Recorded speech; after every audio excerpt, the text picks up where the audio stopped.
Hi, this is Dr. Kevin Mitchell. Today I'm going to talk about inflammation and types of cooking oils. I hear this from all my patients. What type of oil do I put in my salad? What type of oil do I cook with?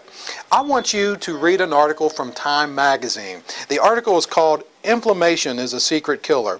This links inflammation through all kinds of diseases in our body. Diabetes, arthritis, you name it, cancers. That article explains it all.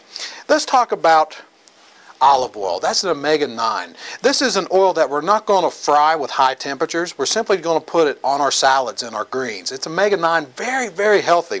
The next oil here is an omega-6. Omega-6s are normally bad, and I'll tell you why. If you have a fatty diet and a lot of sugars, it actually backfires on you and causes inflammation throughout our body. The next oil that you can use with a high temperature is coconut oil. Coconut oil would be used for frying, would be used for high temperature cooking. This is a very good alternative to that type of cooking.